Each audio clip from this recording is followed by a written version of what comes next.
नमस्कार, आपके साथ मैं हूं सपना मदेश और आप देख रहे हैं जगत न्यूज 24।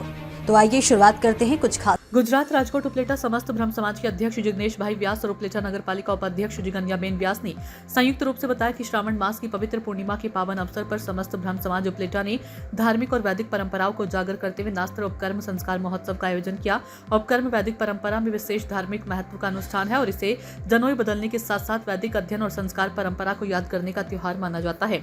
ये धार्मिक कार्यक्रम आज गुरुवार 27 तारीख को सुबह 8 बजे मौज नदी के किनारे सोमनाथ महादेव मंदिर में आयोजित किया गया, जिसमें जनोई विधि, विष्णु पूजा, गायत्री तर्पण और वेदोत्सर्ग समेत विभिन्न शास्त्र सम्मत धार्मिक अनुष्ठान हुए। कार्यक्रम में उपकर्म महोत्सव के प्रिंसिपल माननीय शास्त्री सुधीर भाई पांड्या ने शास्त्रों के अनुसार पूजा पाठ करवाया। पारंपरिक धोती उपवस्त्र पहनकर समारोह में शामिल होने वाले यजमानों के लिए भी आयोजकों ने जरूरी इंतजाम किए थे। पूरे ब्रह्मो समाज उपलेटा की ओर से इस पवित्र धार्मिक आयोजन में समाज के सभी भाई अपने परिवार के साथ मौजूद रहे। वैदिक रीति रिवाजों ने पारंपरिक रूप से इस कार्यक्रम को सफल बनाया। गुजरात राजकोट उपलेटा से सरफराज कोडी की रिपोर्ट।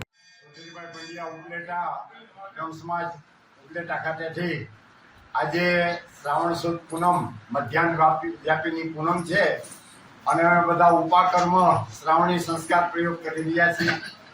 ઉપલેટા વિસ્તારના અનેકવિધ બ્રાહ્મણો આ શ્રાવણી ઉપાકર્મ સંસ્કારમાં ઉપસ્થિત છે। અનેક પ્રકારના વેદ મંત્રોથી ચારેય વેદ, ષડ દર્શન, પુરાણ, ઇતિહાસ આ બધા ગ્રંથોનું માનસિક સ્મરણ કરી અને પુષ્પાંજલિ આપીને તર્પણ કરવામાં આવે છે। વર્ષ દરમિયાન અમારા કર્મકાંડની અંદર, પ્રવચનની અંદર નાના મોટા જે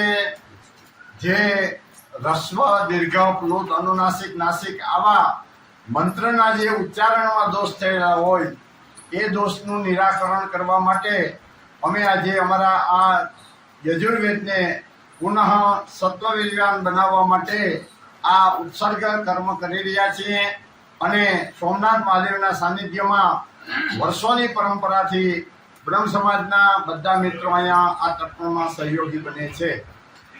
ऐसे ही अपडेट्स के लिए देखते रहें जगत न्यूज 24 और हाँ, हमारे चैनल को लाइक, शेयर और सब्सक्राइब करना बिल्कुल ना भूलें।